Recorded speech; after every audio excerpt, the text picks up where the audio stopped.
এদিকে বাগাস আয়তাল কুরসি পড়ার সাথে সাথে দরজাটি খুলে যায়। তারা দুজনেই কোনো রকম প্রাণ বাঁচিয়ে পালায়, তবে ক্যামেরাটি ওইখানেই পড়ে থাকে। এরপর আমরা আইনুরকে দেখতে পাই, যে কিনা অদ্ভুতভাবে গ্রামের মধ্যে দিয়ে হেঁটে বেড়াচ্ছিল। এই জিনিসটা লক্ষ্য করে লামের স্ত্রী, যে কিনা লামকে গিয়ে জানায়। লাম বুঝতে পারে সময় চলে এসেছে।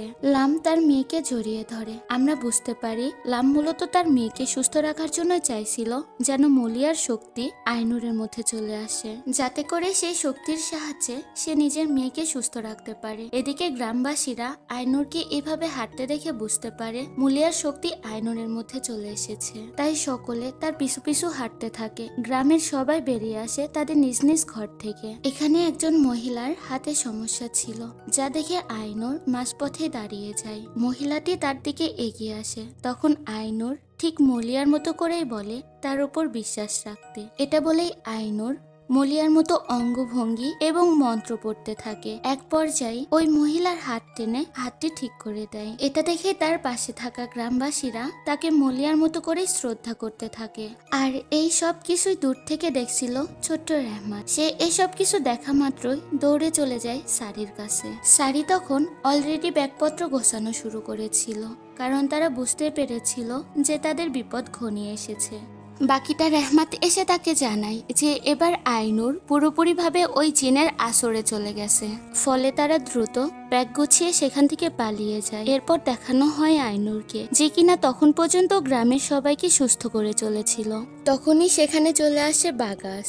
বাগাস ওকে সুস্থ করার চেষ্টা করে। লাম বাধা দিলেও বাগাস তার কথা শোনে না। সে আবারও আইনুরকে সুস্থ করার চেষ্টা করে। এ কারণে আইনুরের ভেতরে থাকা জিন সে অনেক রেগে যায় এবং সে বাগাসকে বলে সে অনেক দুর্বল প্রকৃতির মানুষ, এজন্য সে মানুষের ভেতরে ভয় ঢোকানোর চেষ্টা করে। এ সময় রিনি তাকে আটকাতে আসলেও সে রিনিকে অনেক উল্টাপাল্টা কথা বলে, যে রিনি সবসময় নাটক করে আইনুরের পাশে থাকার, কিন্তু আসলে রিনি নিজেই নিজের জীবনে অনেক একা। রিনির বাবা মায়ের ডিভোর্স হওয়ার কারণে সে অনেক একাকিত্ব অনুভব করে, এজন্য সে সবসময় আইনুরের পাশে থাকার অভিনয় করে।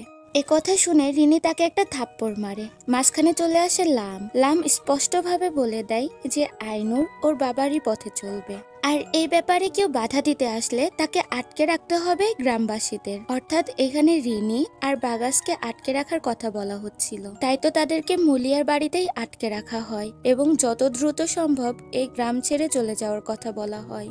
তারা দুইজন বুঝতে পারছিল না যে তারা কি করবে। এভাবে আইনুরকে একাও ছাড়তে পারছিল না। একমাত্র সারি এবং রেহমাত তাদেরকে সাহায্য করতে পারত। কিন্তু সমস্যার ব্যাপার, তারা যখন ওই রুমে যায় দেখে তারা সারি এবং রেহমাত অলরেডি পালিয়ে গিয়েছে। যেটা দেখার পর রিনি এবং বাগাস আরো বেশি অসহায় হয়ে পড়ে।